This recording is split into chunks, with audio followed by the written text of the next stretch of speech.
Mister M اے جناح، میں وضاحت کر دوں کہ میری تقریر کے اس حصے میں لفظ قائد اعظم استعمال نہیں ہوگا. قائد اعظم وہ بعد میں بنے ہیں، ایک طویل عرصے تک وہ مسٹر ایم اے جناح تھے. اس کی میں کچھ تھوڑی سی تشریح ابھی آپ کے سامنے کر دوں گا. تو اس دور کے حوالے سے جب بات ہوگی تو میں مسٹر جناح یا مسٹر ایم اے جناح کہوں گا، قائد اعظم نہیں. تو دوسری طرف مسٹر ایم اے جناح تھے جو بیرسٹر تھے، وکیل تھے، اور ساتھ ہی ایک سیاسی کارکن بھی تھے.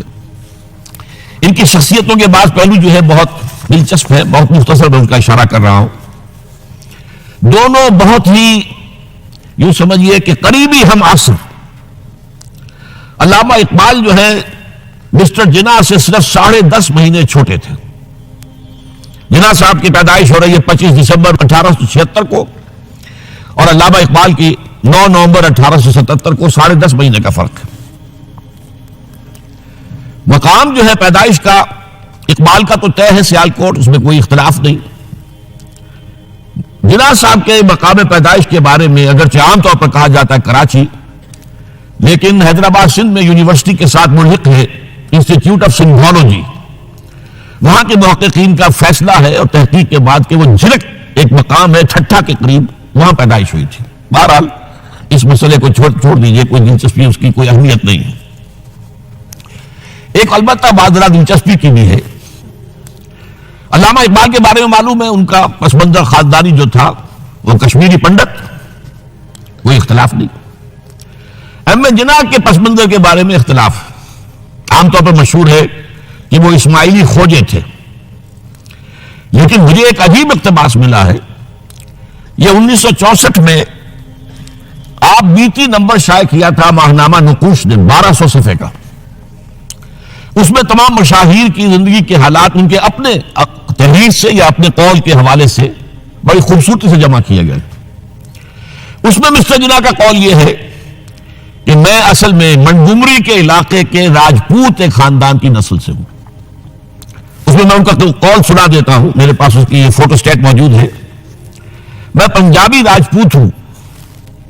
کئی پشتیں گزری، میرے ایک جد کاٹھیا واڑ چلے گئے تھے، وہاں انہوں نے ایک خواجہ لڑکی سے شادی کر لی تھی اور انہی کے خاندان میں مل گئے تھے. اس وقت سے ہم لوگ خوجوں میں شمار ہونے لگے. میرے وہ جد جو کاٹھیا واڑ چلے گئے تھے ضلع منگومری کے رہنے والے تھے. اب اس کا حوالہ کیا ہے؟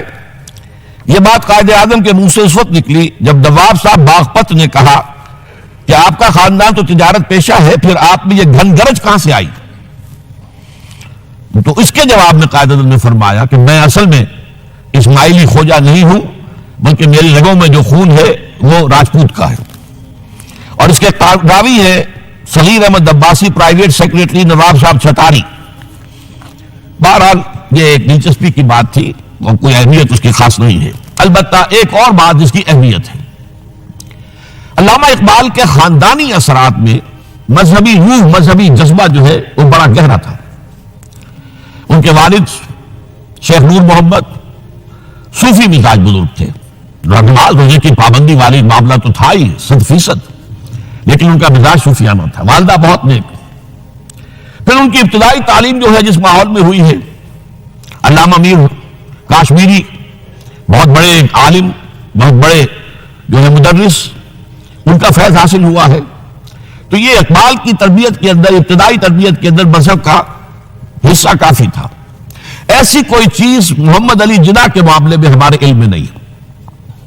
جناح پوجا ان کے والد تھے اور ایک عام درجے کے کاروباری تھے، چمڑے کا کاروبار کرتے تھے. لیکن اس میں شک نہیں کہ ذہانت، فطانت، محنت، مشقت میں محمد علی جناح بہت آگے تھا، بہت آگے تھا. اس نے 16 سال کی عمر میں میٹرک تو کیا، لیکن پھر ذرا غور کیجئے 20 سال کی عمر میں انگلستان سے بیرسٹری کر کے واپس آ گیا. 20 سال کی عمر میں. اور آتے ہی پریکٹس شروع کی کراچی میں. کراچی میں پریکٹس نہیں چل سکی، جمی نہیں، تو پھر چلے گئے بمبئی، اور بمبئی میں ان کی پریکٹس جو ہے وہ جم گئی. اب یہاں سے معاملہ جو آگے کا ہے وہ بہت اہم ہے. محمد علی جناح کا مزاج بنیادی طور پر سیکولر اور نیشنلسٹ تھا. چنانچہ 1906 میں جب مسلم لیگ قائم ہوئی ہے، وہ مسلم لیگ میں شامل نہیں ہوئے، ان کا کہنا یہ تھا کہ اس کا نصب العین بلند نہیں ہے، اس کا مقصد اعلیٰ نہیں ہے۔ یہ کیا؟ یہ صرف اپنی جداگانہ نمائندگی کے حصول پر اور انگریز کو اپنی وفاداری کا یقین دلانا، یہ کوئی اونچا نصب العین تو نہیں ہے۔ اس کی بجائے وہ کانگریس میں تھے اور دادا بھائی نورو جی جو صدر تھا کانگریس کا، اس کے سیکریٹری تھے۔ اس کے بعد بھی 7 برس تک وہ مسلم لیگ میں شامل نہیں ہوئے۔ 1913 میں جب مسلم لیگ نے بھی خود اختیاری کے حصول کو اپنا نصب العین بنا دیا، تب مسلم لیگ میں شامل ہوئے، اور وہ بھی مولانا محمد علی جوہر کے بہت اصرار پر۔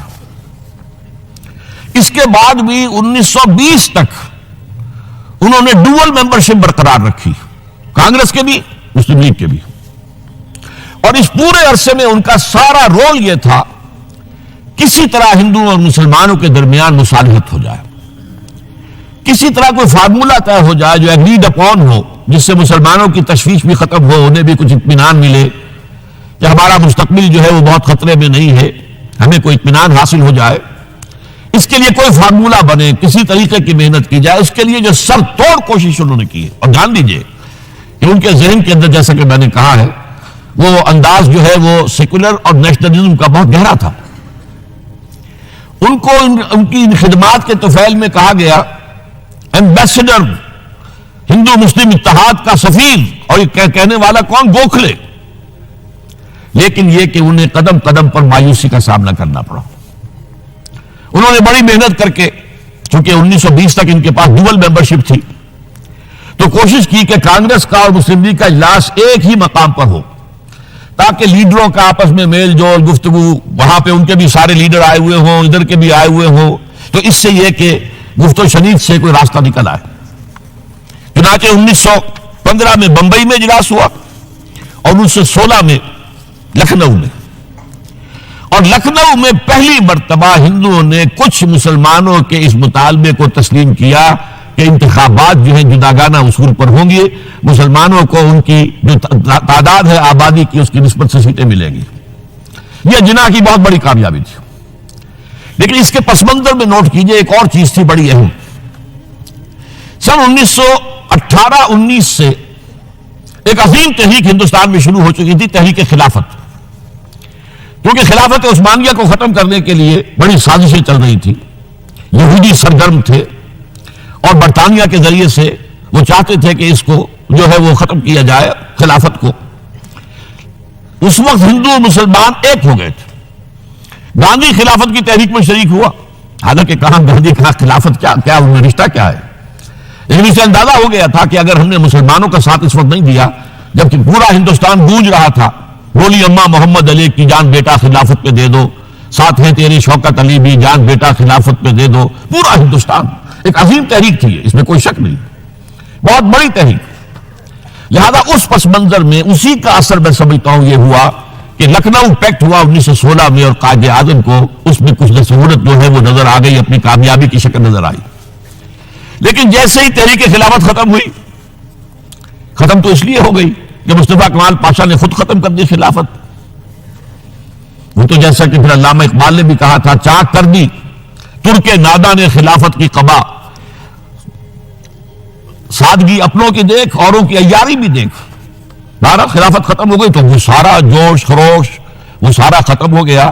اس لحاظ سے یہ ہے کہ صورتحال تبدیل ہو گئی، اور اب ہندوؤں کے اندر دوبارہ وہ اپنی جو عصبیت اور مسلمانوں کے خلاف ان کے اندر جو جذبات تھے وہ اوپر ابھر کر آئے۔ چنانچہ 1928 میں نہرو رپورٹ شائع ہوئی ہے، جس نے کہ اس معاملے کے اندر ساری امیدیں جو مسلمانوں کو ہو سکتی تھی ہندوؤں سے، ان سب کا قلع کما کر دیا۔ معلوم ہوا کہ ہندو کسی درجے میں بھی مسلمانوں کو کوئی حیثیت دینے کو تیار نہیں۔ یہ نہرو رپورٹ جو ہے یہ بہت ہی سمجھیے کہ ٹرننگ پوائنٹ ہے۔ اس کے بعد جناح صاحب نے کوشش اور کی، تجاویز دہلی کچھ اور خاکہ دیا کہ کم سے کم یہ مان لو، وہ بھی رد کر دی گئی۔ پھر 14 نکات دیے، وہ بھی رد کر دیے گئے۔ اس کا نتیجہ یہ نکلا کہ انتہائی مایوس، دل گرفتہ، دل شکستہ ہو کر محمد علی جناح نے ہندوستان کو خیر بات کہہ دیا۔ یہ نوٹ کیجئے، ان کی زندگی کا ایک دور یہاں ختم ہوتا ہے۔ 1931 میں وہ انگلستان منتقل ہوئے، ایک کوٹھی خریدی، اپنی لیگل پریکٹس شروع کر دی اور ہندوستان کی سیاست سے بالکل کنارہ کشی کر لی۔